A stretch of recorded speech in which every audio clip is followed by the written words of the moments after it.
G'day my friends, Marty, we're here from Marty's Garden coming to you live, or you might be coming in to watch the rerun, about erratic, crazy weather conditions and is gardening getting harder? Well, I was going to wait until Saturday morning. We're still going to have the Saturday morning show, but I put out a little post this morning and people were sending in some comments about the tough times that they're going through with their vegetable gardens at the moment and trying to be more self-sufficient, put more food on the table. So I really wanted to bring this forward because I'm having some struggles myself with La Nina. Obviously in La Nina we get wetter times, so we get more cloud cover, and that makes cooler temperatures, warmer nights but cooler temperatures through the day, and more rain, which creates lots and lots of problems. Now we're in our third season of La Nina here on the east coast of Australia, and that has created many issues. Now there are some advantages and some disadvantages in both. Firstly, I want to put out some of the advantages. Right, when we're not flooding, we can actually build soils really quickly. We can put down a lot of carbon, such as wood chip, different composts. We can also put down, like anything that we can make as a mulch. It'll break down a lot faster. We can put down more if we've got bad soil, such as sandy soil or heavy clay soils, and we can get organic matter into the soil. We can also do a lot more planting of larger trees and things like that. We can build permaculture forests quite quickly. We can put in fruit trees, things like that, and establish plant roots much quicker. The only downfall is the ground can be cooler, and then we plant those plants. They don't get as much shock, but we're not getting the initial growth that we would normally get if we had to water them and do it all ourselves. We would actually get better growth, but there's less management involved. So some good points and bad points to do with that. Now, my place here that we moved into, the house was up to the floorboards, was underwater. We're hoping that doesn't happen again this season. You just never know. But what I'm struggling with right now is the raised garden beds that I put in. And not so much just the raised garden beds, but I've been thinking about how I can extend my grow season for the cooler crops, right? The cooler weather crops. Which normally I'd be finished now. I'm in the Byron Shire, which is we're about 50 k's. I'm about 35 k's south of the Queensland border. So I'm in a subtropical environment. And if you go just a little bit further up the coast, it changes quite radically. But we're able here to grow subtropical plants, some tropical plants, and also some temperates as well. So we're in a really good position to grow plants all year round. But generally I work on the season, and in cooler places where you're growing your spring plants, I can grow them through the winter time. I can even grow, if I've got a really good position, some winter tomatoes and different things like that, which I've got the perfect spot for it. But it was such a cold winter this year, I didn't really have much success with winter tomatoes. But the leafy greens, such as the lettuces and the bok choy and all the different mustards and things that like that cooler weather, and I could trap a bit of heat, I could actually grow those quite successfully, and I could actually get the bales gardens going quite successfully because I was getting a lot of moisture from the rain, building soil profiles really quickly, so taking advantage of that. But I've put out more lettuce because they're saying that we're going to be in La Nina for another three or 4 months up until late summer, right, on the east coast here. So it means cooler days. But what happens is in this weather like this is we still get normal spring days some days. And like here, a spring day, late spring, is like a full-on hardcore summer day. And so yesterday we had 28-degree days. My lettuce, obviously they don't like anything sort of above that 24. I don't know what that is in Fahrenheit. I think that's around 75, something like that. So they get stressed out. So I've got to go out every hour and just spray them with water. So because they transpire, which is the sweating. They've got a little root system. They just can't get enough water up through the ground into their leaves. It stresses them out.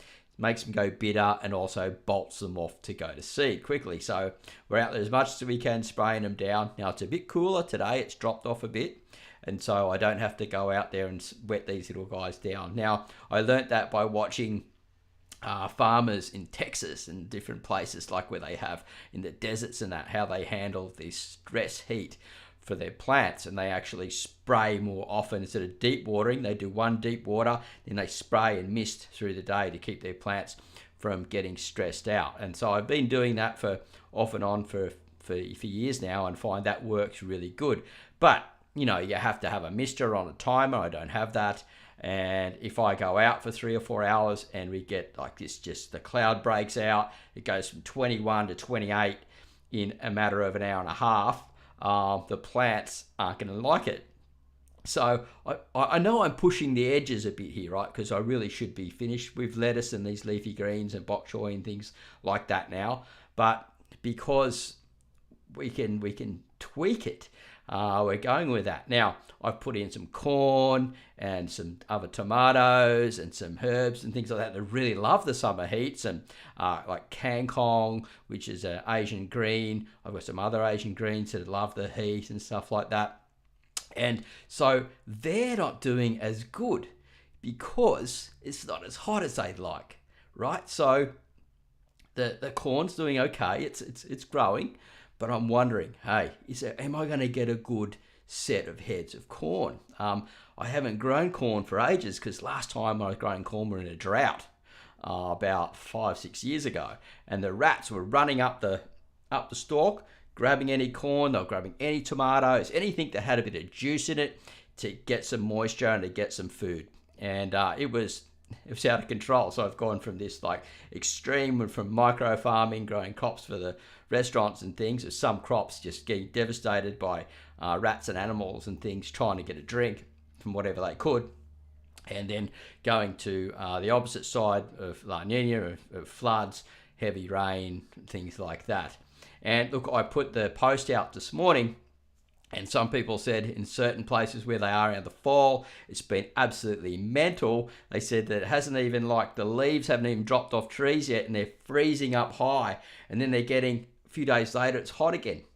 It's warm again. And then it's cold again. And so they're struggling as well. Other people have told me that they're having problem in their greenhouses, because generally you get a nice steady sort of like heat rising in time as it's sort of cooling down, and so they're getting their plants ready to put into the greenhouses, and all of a sudden they're getting a blast of hot days as well, and it's getting over 100 degrees Fahrenheit, 112 someone said, which is just crazy. Like, so these plants, they because they're just chopping from cold to hot, no matter where you are and around the world at the moment, they get stressed. And it will, when plants get stressed, they bolt to seed quickly, or they just don't get the growth that they need, and then we don't get the flavor, and, you know, pests and diseases and things come in. So it's been a much harder time at the moment globally to grow food and be sustainable. And at the moment, it's probably in history for a very long time, because of inflation and so many other things going on, the cost of living. We need to grow food more than ever. So stressing people out more than ever, right? So this is it's just nuts. You can see why I decided to come in here with this emergency live show and and chat about this with you guys. I don't have any fancy slideshow or videos or anything to play. We're just in here. I've moved the studio a little bit. So unfortunately, we don't have a blind yet. Got to get a blind on this back window here and some better lighting and things. And we'll get there. But I've got a new microphone. If we can just see that there. Yeah, that's the new mic. And it's on a stand. And we don't get any knocking sounds from down below on the ground and things. So we're slowly getting the studio a bit better now. So what I'm going to do is, you know, we've got currently 11 people watching. And as I said, I didn't announce this live show only about 20 minutes before it started. So thank you so much for popping in. We're still going to have the Saturday 9 a.m. Live show. And we're going to work on a topic for that. It's just been a bit hard sort of coming up with what to talk about at the moment, because I want to cover what's in season, what's sort of going on now, and then make it relevant to the time. So, and at the moment, I believe this is a really relevant problem. So what we're going to do is we're going to pull across so the people that are saying hello here. Now, I just want to mention this before we get into it. If you would like to leave a super chat or a super sticker down below of the chat box, you can get access to that. It really helps my channel a lot. And when I produce these live shows, it's just a way of saying thank you very much to me, and for me saying thank you very much to you by bringing this content to you. So yeah, it's available down the live show if you'd like to do that. And there's also memberships available in the comments box. And also you can see the little link there. I don't know if that link works from there, but it's definitely in the comments box. And I'm going to be talking about that coming up in the future, because YouTube are really bringing out some really cool stuff to do with memberships now.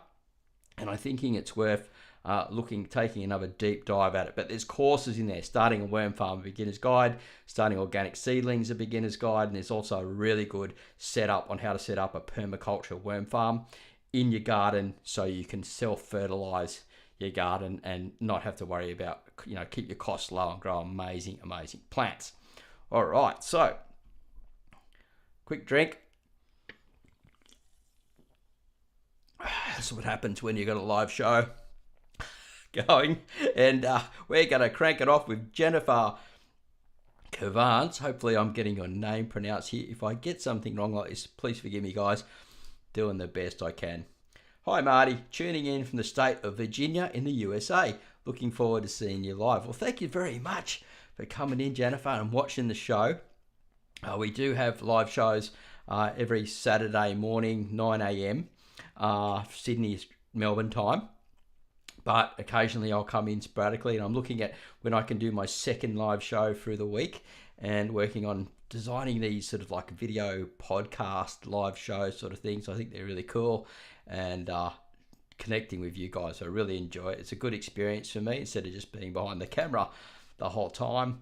TG, it snowed, hailed here yesterday. I thought it was meant to be summer. So are we talking down, are you down sort of Victoria way, TG? I just let me know where you are. That would be really good. Let the other people know where you are, because yeah, snow and hail, that's pretty gnarly. Oh, wow. Hello, Beaver. Good to see you here. There is cloud seeding. Cloud seeding was invented by the king of Thailand around about 20 years ago, I believe, because they had droughts up in the north where they do all their farming. And he come up with a solution to cloud seed.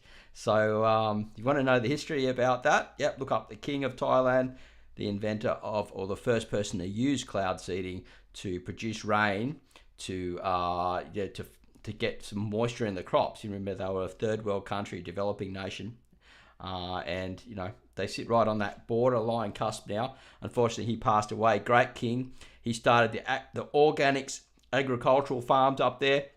One of the first guys, I wouldn't call him a politician, but a king, to actually put his money into something like that. And I just wish that we had something like that in Australia as well. Like, they're a very wealthy family, and just amazing what they were doing there. And I think it's called the something King's Agricultural Society or something. And I still want to get back there and go there again. But anyway, let's move into the show without getting too far off track there. Just a bit of history for you. Cool climate, tropical fruits. Yes, snow and hail here in Canberra yesterday also. So I've been watching it on the weather maps, and it's moving up and down the coast and stuff. It's been mental. Now, what I'm doing is I'm trying to learn this software a bit more. I might be able to get a screenshot in one day where we can actually look at the weather patterns and go, what's going on with this? And then sort of be able to look at the seasons and things and figure out what we're going to do for the future gardening. And that's one of my skill sets, is looking far into the future and making these decisions. And I've been pretty spot on with a lot of stuff, but I'm generally too far ahead and my timing's out, so then the videos don't do so good. But I have some content about heat farming and stuff like that, and growing stuff in hot climates and things, using amaranth and different plants to shade and produce food at the same time. Permaculture principles. All right, Aussie Grow Show here again, mate. Hawk, I think I remembered you said your name was. A strange issue I'm actually having is I'm getting frogs in the soil in my yard. I can't remember exactly where you are, but there is a frog that'll get in the soil in these wetter climates. They're called a Sydney swamp marsh frog, and they go gop, gop, and they sound like a dropping water, the bucket. And I had one, my mum stayed one time. I said, Mum, yeah, sleep in my room. I'll sleep out in the lounge room on the spare bed. I said, be careful though, because there's a frog out there. He just goes all night and it sounds like a dripping bucket. I said, just try and put it out of your head. You'll be right. And so the green frog's going, wah, wah, wah, wah. Had a big one that used to sit on the front porch. And he's like boxed in, and he'd sit on the box, and he'd be able to project like a big speaker. And he wasn't very far away from the TV, and I have to go out there and go, shush, mate, shut up. Wah, wah. Cara would be laughing her head off. So funny. And we just let him go and just put up with it. But yeah, the Sydney swamp marsh frog. It's an amazing frog. And look, when you've got them around, it means that your system's healthy. So it's a good sign to have frogs around. Okay, let's keep it going here. And Aussie grows. The problem is I can accidentally dig them up. Oh yeah, that could be an issue. So just, I get them when I had my compost rows around the side of the house. I would get them in there too sometimes, and they just jump off. So I'd find a little dark and moist spot for them and move them on. You just do the best you can, mate. Generally in these systems, they're breeding a lot more, so there's a little bit more room for collateral damage, or if that's not the right word. But if you hurt one, anyway, we'll leave it at that before I put my foot in it. Okay. In my grow plot every year, frogs have burrowed into the soil. Yeah, I totally get it. They're getting, because it's just the season with La Nina, it's wetter, and they can breed a lot more. And, look at that, a super chat from Jennifer Cavans. Thank you so much. $4.99. I don't have much, but I wanted to send along something because Marty has stolen my heart. New mic sounds great. Thank you so much, Jennifer. Now, what we do when we have the live shows, we've got this crowd here, and they like to give you an applause for that. So here we go. Thank you so much. Hang on, they said they wanted to go again. Double applause for Jennifer. Thank you so much. Look, every little bit just really helps and adds up on the channel. And my heart goes out to you, so thank you. And blessings to you. And here we go, Vicky Mannering. In Perth, we went from, 31 degrees to 17 today. So this is what I'm talking about, these major fluctuations. Now, think about it like this. In spring and autumn, or the fall, however you want to call it, we do have, so it's a change of seasons. So this is going to happen, right? We are going to actually have what seems like a wintry day, and then more like a spring sort of day or a summer day. It's just a shift. And the further we move away from, say, spring into summer, we're supposed to get closer to the warmer days, become more regular. But what's happening is something like La Nina, when we have a lot of cloud cover. And so there's more moisture in the air and things like that, more cloud coming in from the east coast in Australia. And so it's covering over at nights, making these warm nights. But then all of a sudden we get a big high pressure system come over, and it opens everything up. And we get a wind come out of the northwest, say, for example, and it gets hot real quick. So it goes from 17 to 31. It's just crazy, and it's really hard to grow plants successfully in those times. So we need to sort of look at solutions to the problems, and we're going to cover that coming into the video for sure, because I think I've got some good ideas for you guys to keep on growing on, because we want to have some success. When we have failure, we just give up. We go, this is just too hard, and I want to try and help you through that. All right, 18 Bs. Damn, you're starting to look like a radio DJ, all professional like. Nice one, mate. No worries. As I said for shows, I'm trying to get it better all the time, like as I can afford something else, or we just think of something, I can add to it slowly. We can make them better over time. So, but the main thing is getting the right content out. You can look like the biggest superstar in the world. Your content sucks, and you're not relating to anyone, and just couldn't do anything really. You know what I mean? So, anyway, thank you very much, 18Bs, for that. I appreciate it. And you've been bringing out some awesome content lately. And look, guys, if you're into sort of the regenerative farming, sustainability, that type of things, please check out 18Bs, his channel.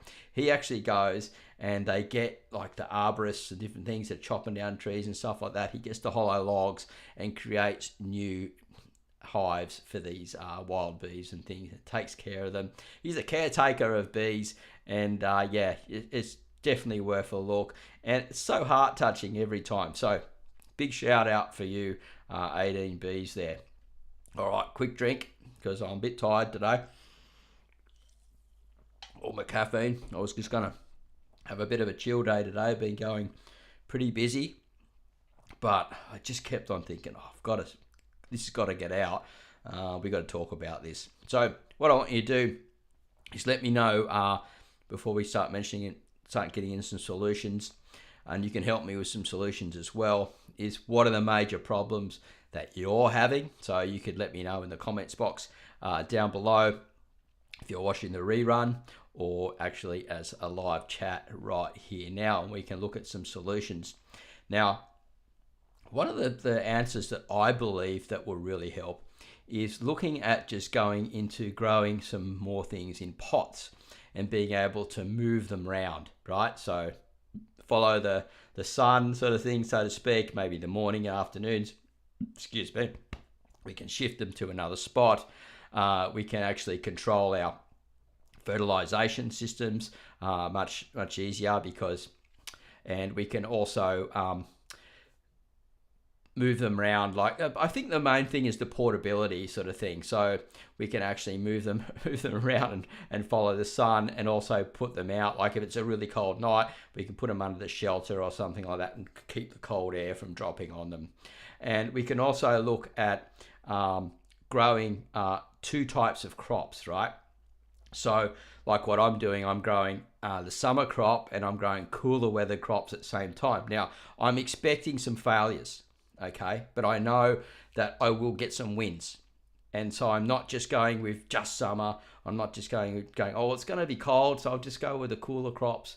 I'm crossing over, and then I'm crossing over each time. So I'm going to go and get out some more as summer gets closer. I'm going to get some more summer crops in, and I'm going to slowly fade out these cooler weather crops, which I've been extending out further than what I normally should.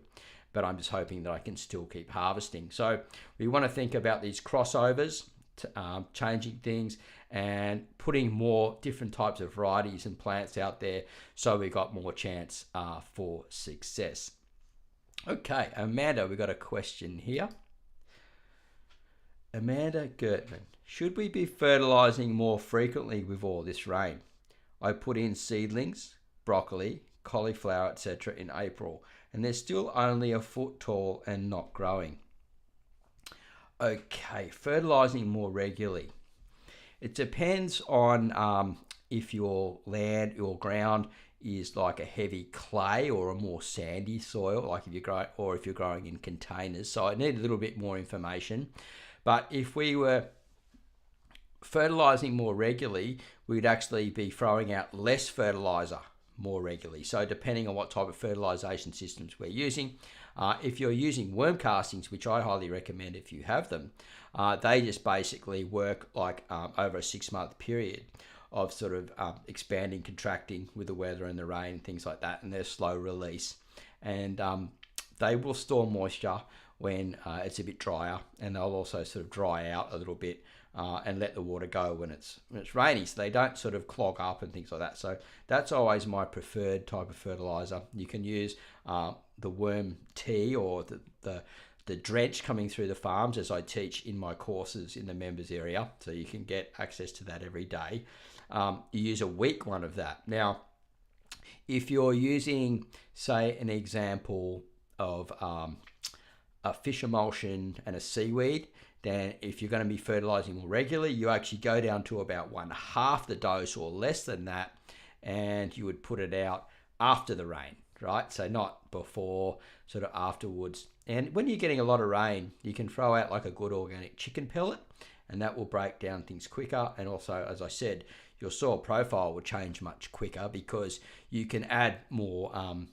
You can slowly add more elements, but you add it slow. You're not putting in big amounts, so it just gets real wet and goes, it just gives a plant too much all at once. Just little bits more regularly, and that will help with the plant's growth, because every time it rains, that fertilizer or whatever you're using will slowly leach out, and the plants will have access to it. So let me know a little bit more.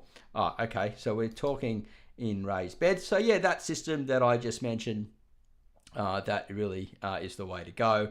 And also you can add more, like I'd be adding more carbon, so some more, just slowly adding some more things like whatever your mulch that you're using on top.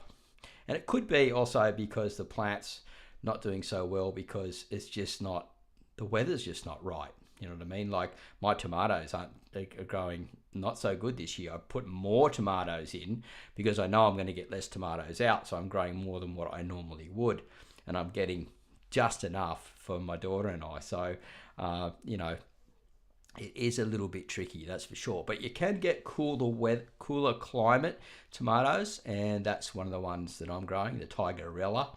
And that's doing okay. And there's some different cherry tomatoes and things as well that they don't need as much sunlight, and they will produce a fruit much faster. Even the tiny Tim, which is a tiny little tomato, if grown properly, they're sweet, and you can use them a lot for, all types of things.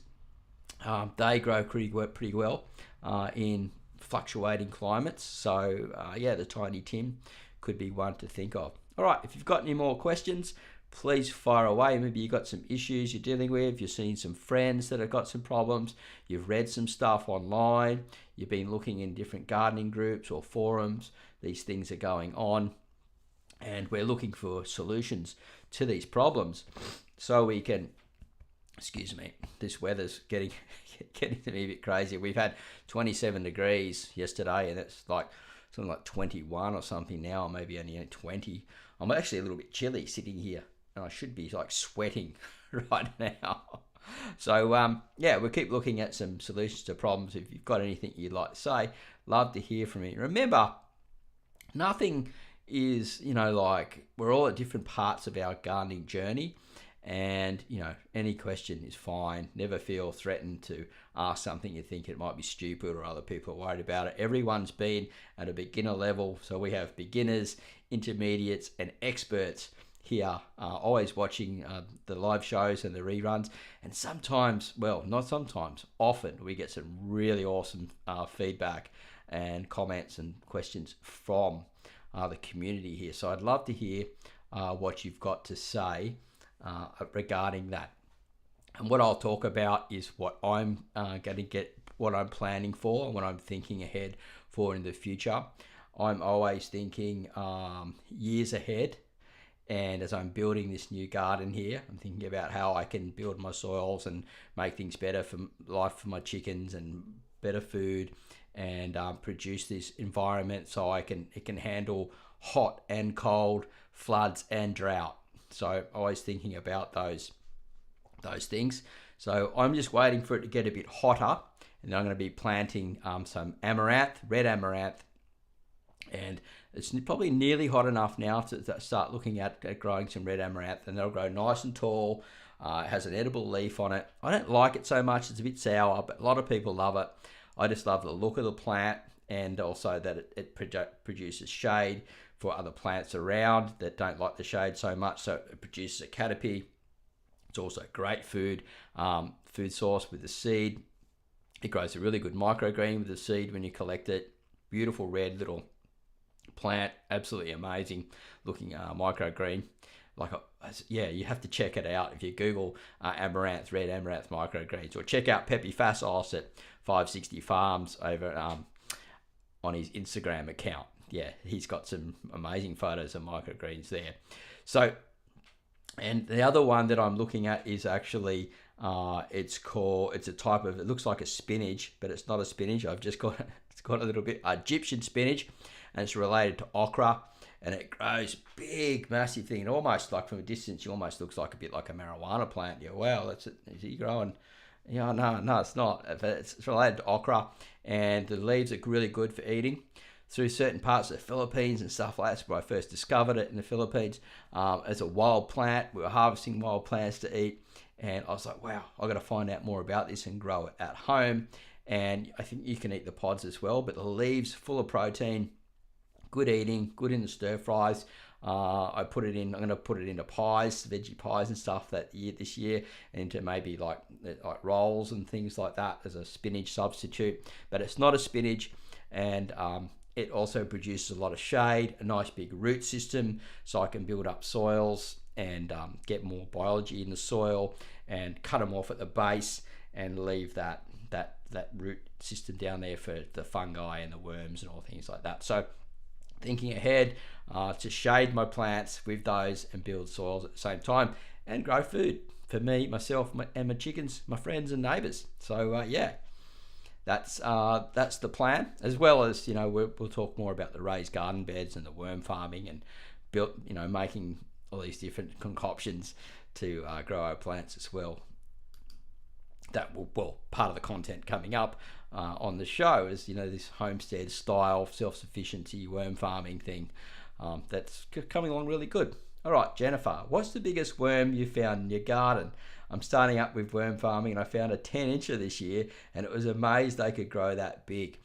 I think, I've come across a few that big, and when I had my, how do I put this? When I had my composting business, it was down near, I had it at the side of the house, and then I moved to a landscape yard, which was right near the river where actually the mangroves were, right?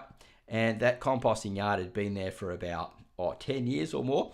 So there were compost worms in the systems around there, but also the native worms that moved out of that swampland or that marsh area had moved into certain parts of the place as well, and down in the soils and things, because they could get extra food sources there.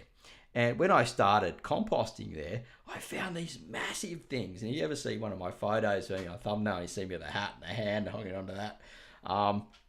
And yeah, that's them. It's a wild worm, and they're about that big, and fat as my finger, and just unreal. And I never went fishing with them, but I probably should. But look, the biggest worm I think in Australia comes out of Victoria, from memory, and I think they grow a few feet, so they can get pretty big. But good luck with your worm farming journey. If you want to really learn how to worm farm fast, check out the link in the description for the members area. We've got lots of quick little videos there to help you get going, how to make, how to breed them, feed them, and build up the populations, how to harvest the castings, and everything that you need to know how to do it fast and quick. And also there's some permaculture stuff around them for building in raised beds and stuff, and putting them into the raised bed gardens to self-fertilize. And also there's a section for then grabbing those worm castings and growing your plants with them, and getting your seedlings off to a really good start, a really good healthy start, because they actually protect the seedlings at a young age. So great way to get started. And good luck, Jennifer, with that. So we've got 21 people watching, 18 thumbs up at the moment. So if you haven't given us a thumbs up yet, please do. We're talking about erratic, crazy weather conditions, and is it going to ruin your gardens? Is it going to be a struggle? Is it hard times ahead, or how do we get around it? And so far I've mentioned that we should possibly look at growing in some containers as well. I'm going to be doing that a little bit more. I've got a whole lot of empty containers, so I'm going to be filling some of them up. Remember, some of the herbs and things, they can handle fluctuation of change. Rocket arugula, not so much. Grows really good for a week or two. Hot day, goes, unless you don't eat flowers. just it's gone overnight.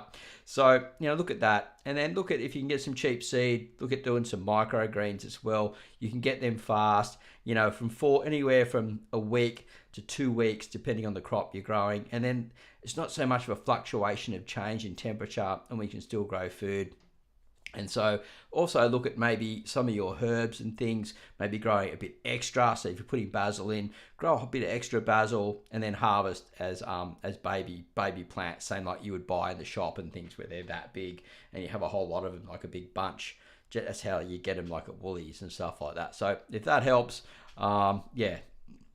let's keep rolling. We got Jeff Papilia here. G'day all. Hey Jeff, thanks for coming, mate.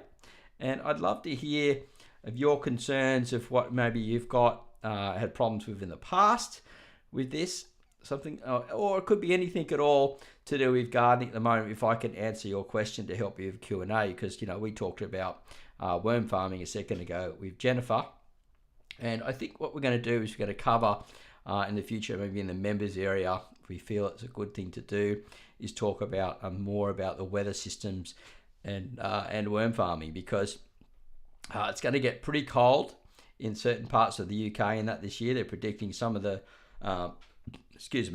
coldest weather in years. And, we could get some sporadic hot days here on the East Coast. And then who knows, we could, after this La Nina thing goes in, we could just go straight into a drought. We really don't know on that. And I'm sort of thinking that along those lines, when we have one extreme, we generally flip to another. So we've gone from like heavy drought here to flip to floods, and who knows, hopefully we're going to balance out in between and get some good runs for a while. Wouldn't that be nice? And we can actually really grow some good food, because we need to be growing more food now, because it's just getting so expensive. I spent $100 the other day in my shopping, and I was like, wow, I didn't really buy that much. I'm just like, oh man. And I'm being really tight with what I'm buying and stuff too. So yeah, we really need to get on top of this to be able to survive in the oncoming years. And everyone's a bit different, no matter what country we are. We're blessed here in Australia and we don't have the issues so much, but a lot of people don't realise that if we get some pretty gnarly floods and that again on the east coast of Australia, there's going to be a lot less food around as well. And stuff, a lot of imports and exports and stuff, they're usually a year behind, and so we'll be starting to get them normally, and maybe they just won't arrive, but who knows, other companies might come in and fill their spots. So we'll just wait and see. But I think with the price of inflation now and the cost of food going up, we need to be growing food more than ever right now no matter whichever way, just small amounts, larger amounts, depending on your scale and how much time you have. And we got Vicky. Is there a better mulch to use than others? Now, it all depends. That's a really good question, Vicky, because it really depends on what we want, the result we want to get out of it, right? If you want to produce soils very quickly, then we need to have a lighter, more friable mulch that suits our plants. Now, a really good one is tea tree mulch. I think it's a little bit acidic, but that's okay.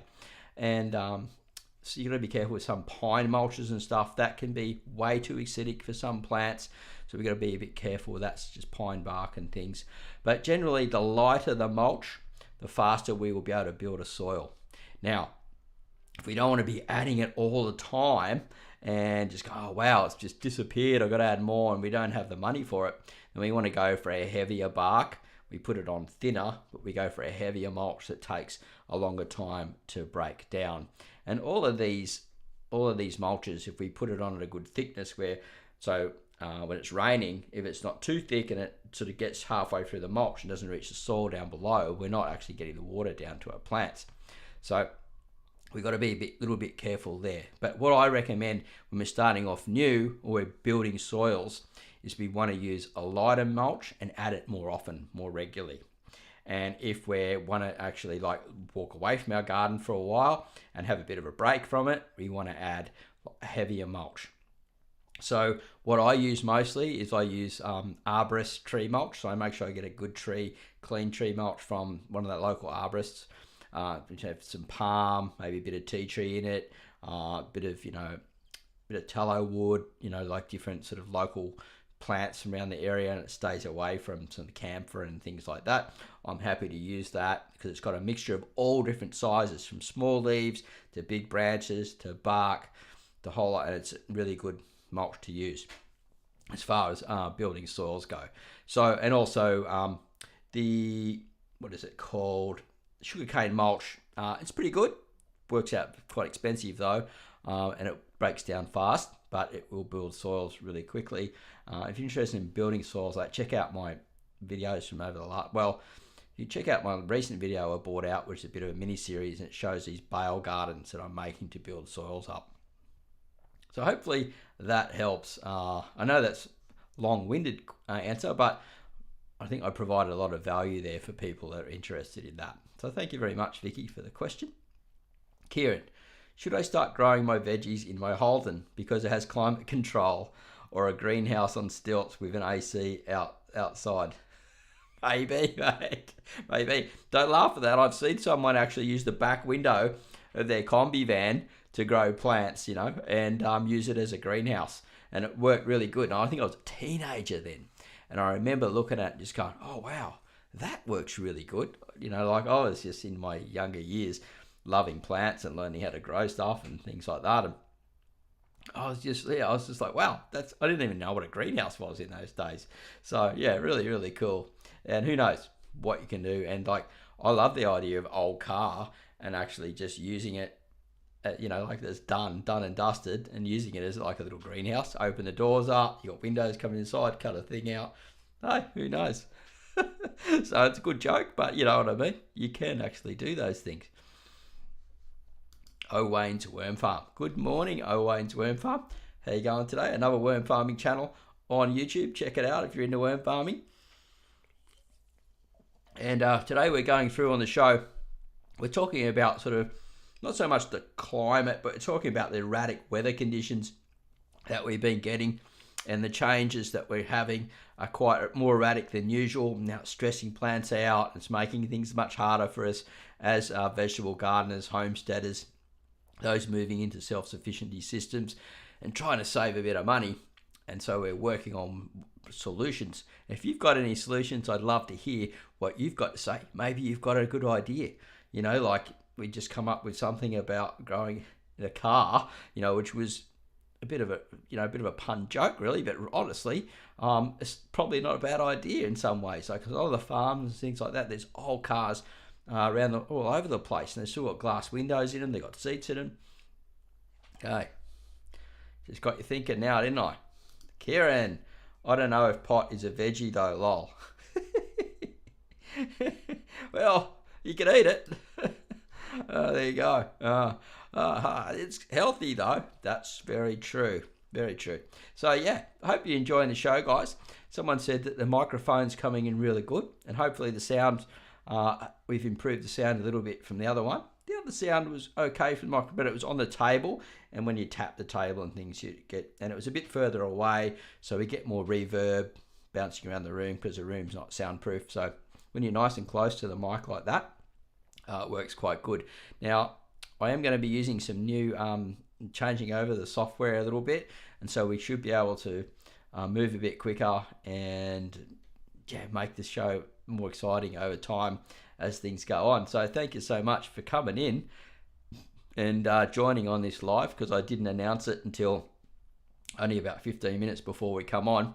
Saturday 9 a.m. Sydney, Melbourne time is the normal show at the moment, and we're still working on what we're going to be covering there yet. I've got all these different ideas, but I'm like, well, what's the problems now that we need to look at? What are the solutions now we need to look at? How can we fix them? And where are we up to, like in our sort of gardening lives and our self-sufficiency life and our homesteading styles, or just growing food on the veranda in some pots and having a little worm farm, things like that. We're all at different levels and moving through at different times. So love to hear if you've got any answers to the solutions, any problems that you're coming across. Are you getting any sporadic weather that's really unusual? Love to hear about that as well.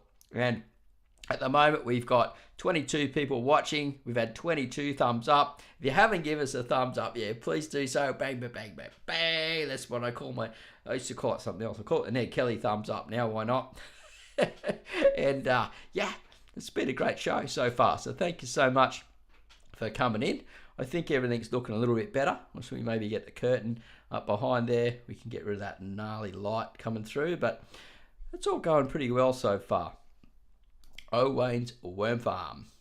I'm finding it's a lot warmer here in the UK this November than it usually is. We're getting temperatures around 15 degrees Celsius, where they're usually 6 degrees Celsius here in our usual November. Okay, so are you finding that's better for you with your worm farming systems at the moment and the food that you're growing at home? Are you actually did you know that was going to happen, and you've got, I can actually extend out my my autumn growing season? So that would be really interesting to know. And probably, I think I saw something on your channel where you're mowing some grass. Normally you probably wouldn't be mowing grass now, it'd be dying back, right? So interesting to hear that it's normally from 6 degrees to 15. That's quite a big difference. That's 120% different, I think, something along those lines. So we're enjoying the show. Great to be here. Absolutely stoked to be on the Marty's Garden and channel. And we've been going for 12 years now. And if you didn't see my announcement yesterday, I am going back to uni. Well, I started in college about 5-6 years ago doing screen media. I wasn't able to complete my Cert 4 for certain reasons. And now I'm going back and I'm going to study film full time. All I'm doing, I've got to wait for my student loan to come through. Now the student loan comes through, bang, we are on. It's all happening, and I've got access to all the sound rooms. I've got access to other people that are into the same thing as what I'm doing, and so collaborate with them. We've got access to all camera gear and studios and all that really, really amazing stuff, and amazing teachers at this uni where I'm going to be going to. And I've got the option to, after I do a diploma, to then maybe do to move towards to a degree at some stage, if I decide associate degree, and then maybe moving into a full degree. So we'll see how things go, and just plug away one day at a time. But that's pretty exciting for me. So yeah, I think I'm going to have to give that the bicycle horn. That one didn't work. The applause. Well, I'm excited. Artificial crowd's excited, I believe, too. So that's what's happening here, and it's just really exciting times ahead for this show. And I'll keep building out the studio, getting this better, working on the lives, and see how things are going. So we've got a reply here from Wayne's Worm Farm. It is better for the worms, and obviously the growing season has extended, and that's why I cut the grass. Extra food for the worms is a plus. Awesome stuff, mate. Well, it'll probably drop cold real soon, so we'll see how things go. You let us know. You always attend the live show, so thank you very much. And yeah, check out Wayne's Worm Farm if you're into worm farming. All right, Jennifer Cavance. Very sporadic weather here in Virginia compared to my childhood. I'm living on the same property I grew up on. And while we once had 4 seasons, we now have a much longer dry summer and a very short winter. Okay, so you're finding that as the years go on, you're finding that you're getting a longer dry summer and a shorter winter. That's very interesting to hear.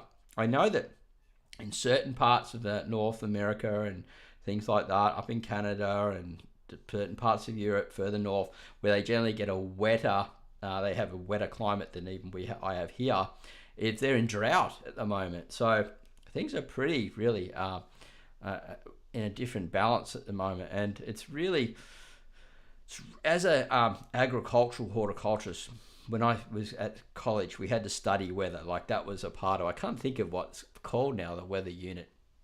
But I really enjoyed that, and it was something that I learned a lot about. I'm always following the weather from that time on, and it's really, really quite crazy at the moment. And coming into the future, I think that if people enjoy that, we might make that a part of the live show where you get the screen on and we might talk about some of these weather patterns and things going on, if people like it. But, you know, just because I like it doesn't mean that you're going to like it. So we'll see how things go. Let me know anyway in the comments box if you're watching the rerun or in the live show if you'd like to, you know, talk about this topic more, and then we will bring it up more often. Striving for simplicity, Elise and Renee. It's been a pretty cold start to spring this year. We're on the Murray River, so dealing with floods. Yes, you've had a lot of flooding. I know you had one major flood go through. I think, is it your third one now? I definitely know. I think you're going into second from what I can see, and a smaller one in between that. Is that right? I just said I'm following the weather and anything like that, and I'm thinking, hang on, maybe I'm not following as much as I would I should be. But I think, yeah, two solid ones, right, on the Murray River. Am I correct there? And it's made the weather much colder, obviously, because you've got a lot more cloud cover and things, and you're going to have damper, cooler soils longer as well. So when you're going to be planting out into the season, you expect that the plants won't get so stressed, but you mightn't get the initial takeoff that you would normally get. So some people wait longer for the ground to warm up a bit more and then plant later because the soil's so saturated anyway. That's a good way to go. But thank you so much for sharing that with me. And it's interesting to know what's happening around different parts of the globe and also different parts of Australia and how you're experiencing these things. Owain's Worm Farm. Super chat, £4.49 from Owain's Worm Farm. A donation to your university fund. Well done for taking that chance. Thank you so much, Owain's Worm Farm. Really appreciate it. And we're going to have to bring the artificial crowd in. Big clap. And they just love it. They just can't stop. You know, they just love people going. They're just like, I'm like, you're going to stop. And they're just like, no, we are not. Well, I'm having a bit of fun. Thank you so much for that. Just brilliant. And as I said before, these things like the super chats and stuff like that, and when people join the memberships and things, and even in the $3 membership one a month, where you're just supporting the channel a little bit, all those little things add up, and it's such a big help for me, and it keeps me going. And you know, I take care of my daughter here. Me and her, we live here alone on our little, well, I'm going to, hopefully one day it'll be a little micro farm again, but we're growing enough food here and living sustainably as best as possible, and sharing it in the video content here on this channel and coming live to you guys to help solve problems, talk about issues, and get educated and connect. So we've got another comment here from Striving for Simplicity. Now, Striving for Simplicity, do you have a channel there? And if you do, please let us know what it's about. It just seems that this name, Striving for Simplicity, Elise and Renee, sounds like a YouTube channel to me. And yeah, love to connect with the Aussies. 2 minor are now hitting a major flooding in my area. Okay, right. So I was nearly on the mark with the 3, right? So 2 minor and third one. That's pretty gnarly. Look, prayers go out to you. Stay safe, stay dry, and things should start to clear up pretty soon, it looks like. So that might be the last one that you get for the season. And then, unfortunately, depending on how bad the floods are in the area, a lot of mud being moved around, right? People don't realise how powerful water is and flooding is. But let us know. Have you got a channel there? Love to hear what you've got there. Self-sufficient us. We are in central Queensland. Super hot and dry. The other day had a worm mass suicide. Worms were in the shade, but against some corrugated iron. Sucks because they were starting to mass breed. Well, they breed up again pretty quickly. You know, I've had times where I've lost, you know, thousands, made a mistake, you know, put the compost in too hot, had too much gas coming off, maybe a chicken manure and stuff, and had not had enough holes in the lid, things like that. You learn as we go along, so don't worry about it too much. Hopefully you've saved some. The beautiful thing about worm farming is it bounces back quickly and you can get up and running, especially this time of year where the temperatures are okay. And in central Queensland, I think you might get some cooler nights, but fairly warmer days. So sorry to hear that, but hopefully it'll come back. Now, when you say against the corrugated iron, it probably got too hot, did it? And that created the mass kill-off. Is that right? Let us know. That'd be interesting to know. Excuse me one sec. I've just got to have a little drink.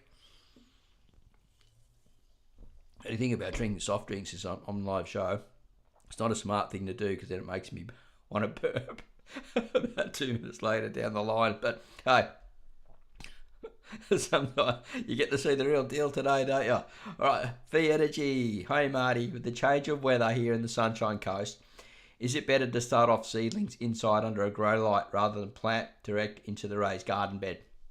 Great question.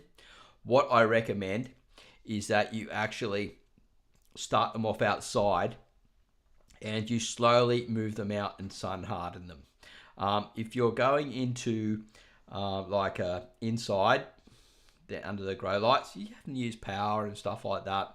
I would more recommend that you actually start them outside now and give them morning sun first thing in the morning, and as they start growing, getting taller, move them slowly out and give them a little bit more sun each time. Now, if you're as you're doing that, just be aware, because the weather's quite erratic at the moment, they need to be in containers, and you're going, hey, it's 21 today or 24 today, it's gonna be 32 tomorrow, move them back to the morning sun position again. If you're moving them out, slowly just move them out, sun harden them, make sure they've got access to moisture, and get a little hand spray bottle, and just keep them moist as you're moving them out into the hot, because then they'll transpire less, and that's a type of sweating, and then less stress, and they'll do fine. So yeah, my answer is start doing them outside, morning sun at first, move them out slowly. You'll be fine this time of year.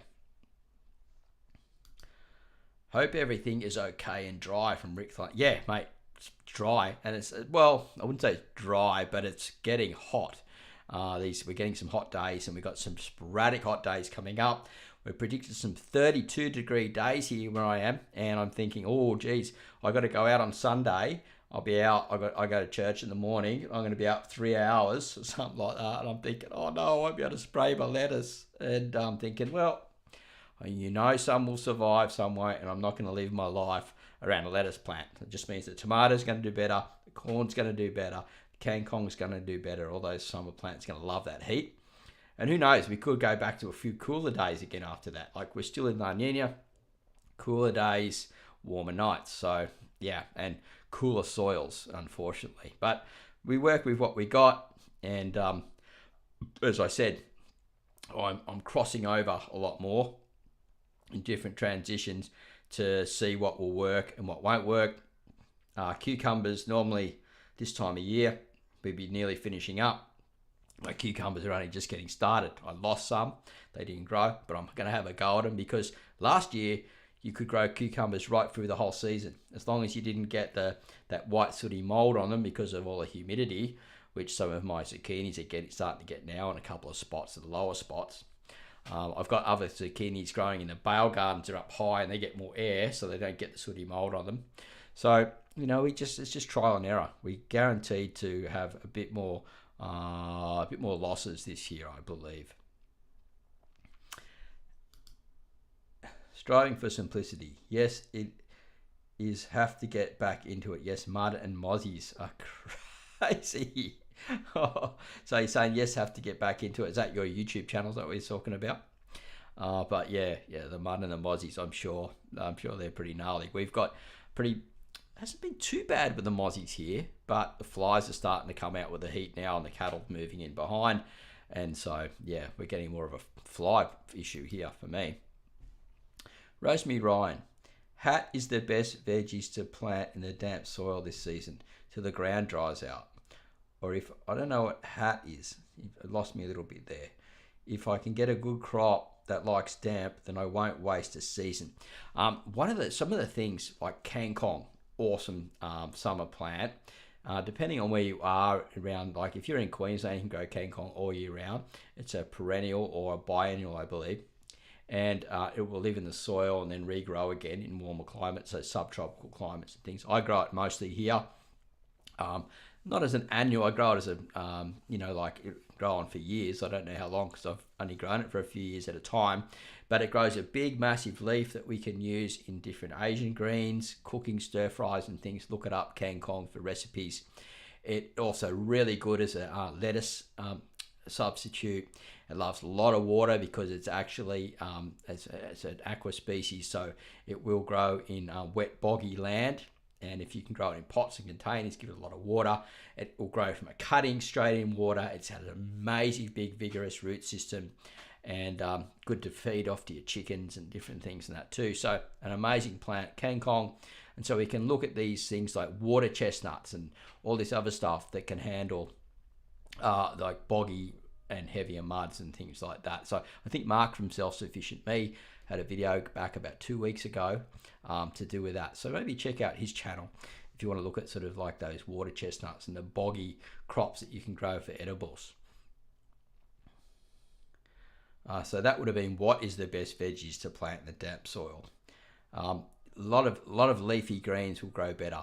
And so, as I said, we got to be careful to chop the change in the season and stuff like that. But yeah, look into the leafy greens. They will handle a bit more moisture as well. Any tips for a winter crop? It's a tricky one, Wayne's Worm Farm, because you know, like they're saying there's going to be a really cold winter this year. So I'd be doing some research on sort of like the long-term forecast of what's coming up there. I'd be more inclined to consider bunkering down. If that was me and we're looking at some really cool stuff going on, I'd be looking at bunkering down and then getting ready for spring and saying, okay, what's spring going to be like? Is it going to be warm, cold? Do I need to have some mini greenhouses, things like that to set up for the springtime? And I'd be looking at sort of like, if we're going into this time of year now and you think it's going to be warmer for a bit longer, I'd be looking at some of the tomatoes that are the cooler ones, but they're not actually, you know, they're those potted ones you grow in pots, and they only have a 6-week lifespan, and you'll get a bit of food out of them. And yeah, maybe that's a little option for you as well. And maybe, you know, like some herbs, you can, some microgreens and things where you can 2-week window, 1 month window, 3 blocks. So 1 week, 1 week, 1 week, or every 4 days, you can do blocks that way of some microgreens and get some food in fast. Okay, we're trying to get into homesteading. We have rabbits and chickens. Well, it sounds like you're already homesteading to me. It's all different viewpoint of what it is these days, and I need to have a little space. And I remember asking the question years ago, am I a homesteader? I need an even smaller space than I have now, but I believe that we are, and it sounds like you're already doing it. You've got some rabbits and chickens and growing some food. Welcome to the community, my friend. Unreal. Hats off to you. And we know it's a learning process as we go on every day, every year, every week. As we remember where we're at, we're still learning. So just awesome. Rick the Lane, under the weather here at Rat Nest Negative. Had a PCR test too, waiting for the results. I think it's just a runny nose. Well, good luck with it all there, Rick. We the community reaches out their love to you, and so hopefully all is best with that, mate, and that you get over it pretty soon. Sorry to hear that you're a bit unwell. As you can hear, I'm a little bit clogged up too, but I think it's just more sinus stuff from the weather, to tell you the truth, like a little bit of allergy. Yes, YouTube have been pretty slack though, lol. Well, it's hard work. YouTube's can be hard work, and it takes a lot of like, it's a mental challenge to get in front of the camera, even for me, to do these live shows sometime. You know, like, because we're battling our minds. We're like, oh, will they like it? Oh, will it come out good? Oh, will it get lots of views? Will it make me any money? Did it, you know, all these things, you know. And then it's just like, I'm just like, just get out and do it, Marty. Every time you do it, you connect with your friends, you love it, and you get to pass on some knowledge, you learn something, and yeah, it's every time. It's just great when I decide to do it, even when I'm struggling behind the scenes. So if that helps in some way, just get in there and have a go, and don't worry about it too much. Rosemary Ryan in SA, damp here, but heading to real heat in February. Okay, so you might want to plan out in advance then. Look at some of those crops like I was talking about before, such as amaranth and things like that can handle can handle the heat. I mentioned the Egyptian spinach, which is related to okra, so I think the other okras could handle a lot of heat. Some really cool tomatoes can handle a lot of heat, and some different types of Mediterranean herbs and things like that. So I think we'll be pretty right along those lines. And I think even correct me if I'm wrong here, because I very rarely grow radish, but radish sprouts. So the microgreens go great in the heat. And I'm harvesting in 4 days sometimes. And gee, they taste good in salads and stuff like that. And even the sunflower sprouts some microgreens as well in the heat. Amazing. And they are actually, a lot of people don't know this, but you can grow sunflower and use their heads and cook the heads. And they have artichoke recipes and things like that. So there are other ways to use sunflower as well. So I've never done it, but I've read some stuff and I think it's pretty cool. The rabbit manure really composts well. Yeah, so we're talking to Strive in Simplicity here. Works great with worm farming, as far as I know. Other people have done quite well with it. And and here it says here, let's go, and it can be used as mulch, I suppose. So I think you mix it in with your carbon. Any manures you mix in with a carbon. It is a very carbon-based manure because they eat mostly just greens and things like that. But yeah, mix it in with your carbon, feed it to your worm farms, and you can turn and create some pretty good stuff with that. Okay, Kieran, how does the bush tucker cope with this weather? Is that a solution? Like any plant, so the plant will say, let's say it comes from a certain zone, or certain plants, certain bush foods. Let's put the lemon myrtle as an example, right? Lemon myrtle, tropical to subtropics, and it grows high-end subtropics, so closer to the tropics. I grow it here. I've grown it, and I've seen it growing really well right down the mid-north coast, which is just north of Sydney, and in a little spot where it just gets lots of sun and in a good soil. And so I think some plants that you can grow further south and further north, they can handle the extremes. They'll obviously do much better in the place, like say for example Lemon Myrtle Farm, where I worked on one for a while, which was up around the Ellie Beach area, which is full on tropical. That plant grew twice as fast there, you know what I mean? But it still grows pretty quick here. I just bought one yesterday actually. I put it in a pot and I'm growing it, and it's Australian native food. Tastes a bit like the kaffir lime. It's a replacement for the kaffir lime leaf. And yeah, it's an amazing plant, beautiful white flower in Christmas time. So plants like that have got a broader range of temperatures that they can handle, they'll do pretty good. They'll do pretty good, and it can be a solution, but I don't think we can survive on just bush foods alone. We can get quite a lot of food out of bush foods. So it's just, we can get the warrigal greens going. We can get different types of leaves and spices and things. There's different types of berries and stuff. If you knew them all and you were a good hunter, obviously you could. But I think it's a part of the solution, and I think it's a great I'm stoked that you brought it up, because we can add it into there. And that was one of the reasons why I went out and jumped and bought a lemon myrtle. It's because it can handle the sporadic seasons. The kaffir lime is more of a tropical citrus, and we use the leaves for that. And it probably wouldn't be doing so good now. That I think the lemon myrtle might overtake it. So then I'd be harvesting more from the lemon myrtle than I would the kaffir lime if I'm going to go make an Asian stir fry or something like that, or a beautiful Thai meal, which I like to do from time to time. All right, it's been some great questions come through, and it's been an awesome show today. We're on 1 hour and 8 minutes. How's that? I'm getting better at doing these a little bit longer, aren't I? 18 minutes we've been on here. 26 thumbs up, which has been absolutely brilliant. I didn't expect for this time of the week to really get much of an audience come in at all, especially sporadically just putting it out there. And I'm really interested to hear what problems that you may be having with this erratic weather that we've been having. Is it making things better or worse for you? Has there been fluctuating of problems? Have you actually given up for a while and deciding I'm just going to bail out until things get a bit easier and better? Sometimes we need to even look at maybe scaling back a little bit to make things easier, and then things get a little bit better, scale up again later on down the line. once we get these systems put in place. So yeah, love to hear. We know we had a really good comment from Kieran about a possible solution, and I believe that is one of them. We have a little drink again. So yeah, 16 people watching, 29 thumbs up, 1 hour, 9 minutes in. We'll go a little bit longer here if we got a couple more questions. And then what we do near the end is we pull everyone across. You say goodbye to me, you say goodbye to your friends in here. We play our awesome By the River song by Michael Shines, which is absolutely brilliant, to finish the show.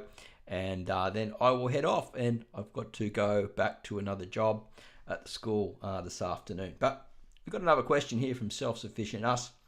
I have a tree shredder and I'm mulching branches of a neem tree. I heard it's good for compost. Well, the neem tree is an amazing plant. Absolutely amazing. And I'm looking to get some. I need to get some here, actually, and you can grow it from cutting. It's really good at a wide array of different types of foods. I know, like, I've got some Filipino friends and they just swear by it. You can dry the leaves, you can do so many things for it.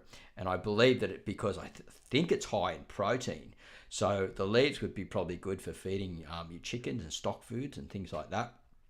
And I reckon the mulch would be absolutely brilliant from it. Shred it right down for sure. It would be something I'd even consider putting into my worm farms, to tell you the truth, instead of using, mixing it up with a sugar cane or things like that. If I can get it down to a smaller, very small pieces. So yeah, mate, awesome stuff. You got me thinking now. Maybe if I get some neem, I might even get one of those little shredders myself and get electric ones into the future, and start that on my own program too. So great question there. Thank you so much. We've got a little bit more time for a couple more questions and comments, and then we're going to finish up. And I'm just really appreciative. It's been a great show. I think the sound's coming in good. I think everything looks pretty nice. Slowly getting better at what we're doing here. You can see some surfboards in the background. Haven't been surfing as much as what I like since I got run over and broke my nose by a woman at the pass near where I live. A few times I've been out, but been quite busy. So anyway, if you'd like to learn more about worm farming, check out the link down below. We've got a whole lot of videos in here in the members area.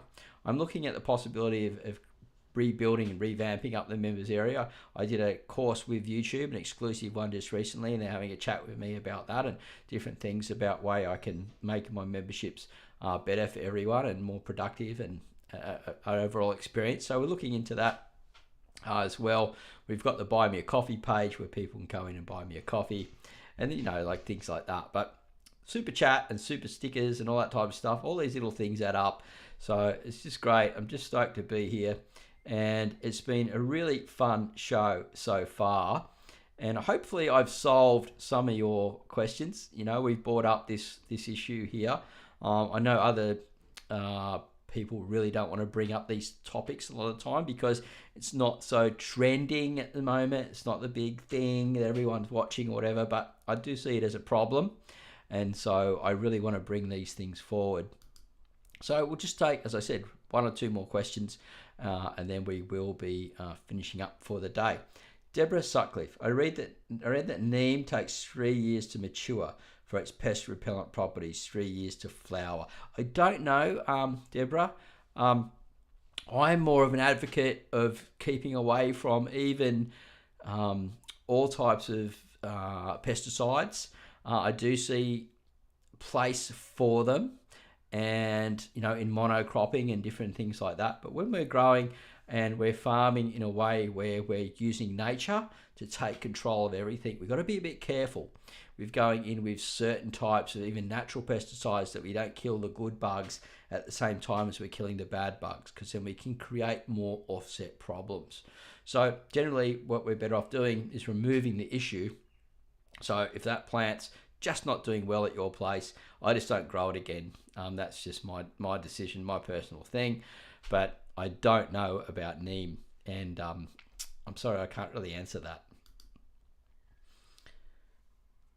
Self-sufficient us. My chickens love it. If I can get cuttings or seeds sprouted, I'll send you some. Well, thank you very much. I really appreciate that.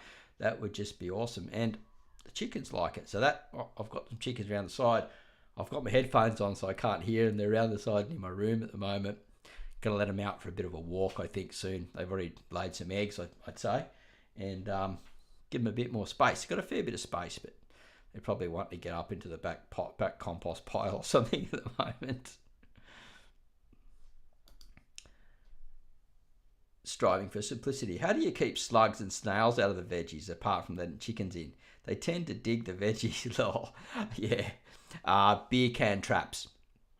So I think you could use probably soft drinks for this too, but the beer can ferments, so the little bit of beer in there ferments, and they love that, and they'll crawl into the hole of the beer can, and then they can't get out. So look at other types of fermentation traps for slugs and snails, and then you just bin it, throw it in the bin, off you go, and you just put them out every now and again. And that's what I find are the best way. And then just look under pot plants, look under plastic things that store moisture and things like that, and try and do a bit of hand stuff at the same time. Hopefully that helps. But yeah, the beer can trap's a good one. Rick Thalane, started working with my local council, volunteering in the garden and community group. Awesome stuff, mate. So as soon as you get this little cold thing going over, you'll be down there. Let us know how it goes and what it's like. That's always really cool, being in those community gardens and things. You meet like-minded people, get to make some friends and share some experiences. The neem out the back is as big as my house. Wow, it must love your space and your place there. So I've never seen a big one like that. Even in Asia, but I probably didn't have my eye open for it when I was living in Southeast Asia and traveling around. I didn't know about the neem so much until my Filipino friends told me here about it in Australia. Thank you. You are very welcome. In SA, the sprouting, I do seems to work well in summer. I wonder, can I use my greenhouse to put the sprouts in, or would they get fungal? No, just the greenhouse is fine. Just make sure you got plenty of airflow. It's all about oxygen to the roots and oxygen to the leaves, and enough space in the sprouts and things like that. And that's how I did a lot of my microgreens in the past. And yeah, hopefully that helped. Okay. To be honest, guys, I'm really sorry. I'm going to have to head off now. My throat's getting a bit sore.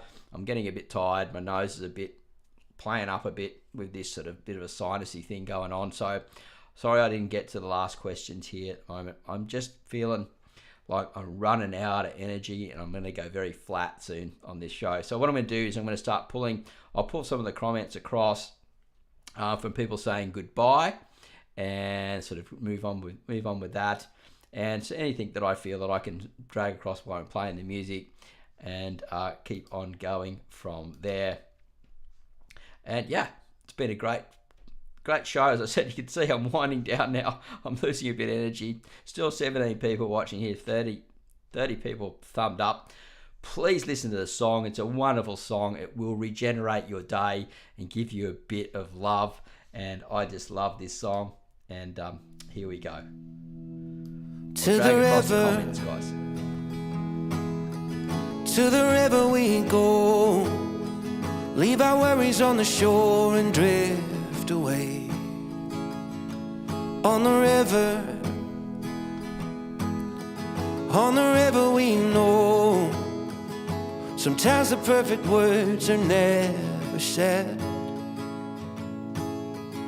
I spilled my coffee, I don't feel like talking. My worries just keep growing by the day.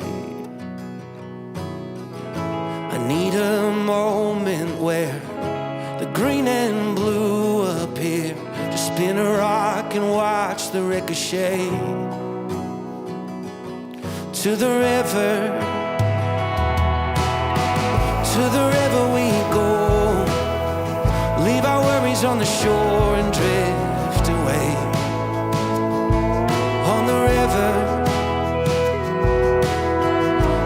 river we know.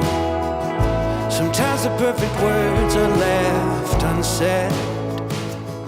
You could change your mind when you're intertwined with the water and the waves.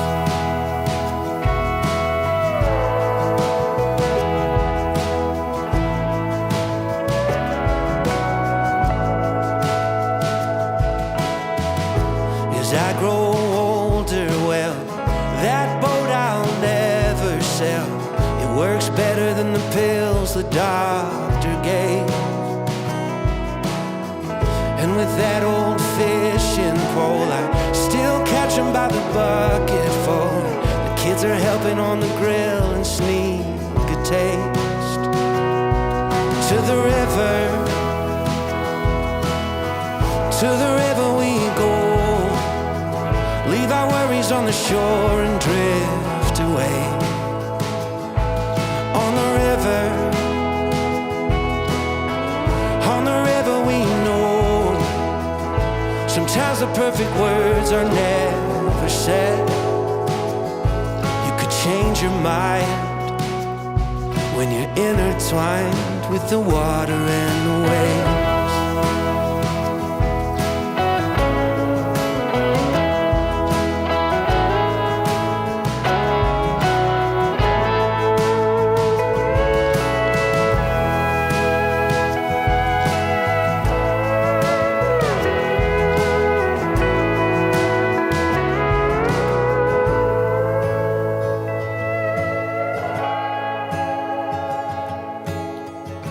I hope you find this place before you end your days.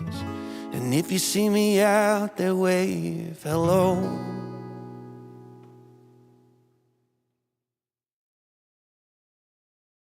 What an awesome song. How's those last few words? And if you see me out, say hello. So you can always say hello to me, give me a wave.